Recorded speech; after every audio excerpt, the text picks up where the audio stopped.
அதாவது அரியலூர் மாவட்டம் திருமலப்பாடியில் என்ற தனியார் பள்ளியானது செயல்பட்டு வருகிறது. இன்று 3 நாட்களுக்கு பிறகு இன்று பள்ளி திறக்கப்பட்டதை அடுத்து பல்வேறு கிராமங்களில்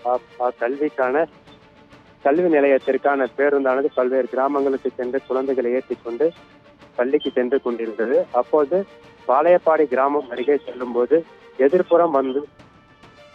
எதிர்ப்புறம் ஜல்லி ஏற்றி வந்த மணல் லாரி எதிர்பாராத விதமாக பள்ளி பேருந்து மீது மோதியது. இந்த விபத்தில் பள்ளி பேருந்து ஓட்டுநர் உள்ளிட்ட 10 குழந்தைகள் படுகாயமடைந்தனர். இதனை அடுத்து அருகில் இருந்தவர்கள் குழந்தைகளை மீட்டு உடனடியாக திருமானூர் அரசு ஆரம்ப சுகாதார நிலையத்திற்கு சிகிச்சைக்காக அனுப்பி வைக்கப்பட்டுள்ளனர். அங்கு மருத்துவர்கள் மற்றும் செவிலியர்கள் பாதிக்கப்பட்ட குழந்தைகளுக்கு தீவிர சிகிச்சை அளித்தனர். மேலும் குழந்தைகளுக்கு சிறிய அளவிலான காயம் என்பதால் எவ்வித அசம்பாவிதமும் ஏற்படவில்லை.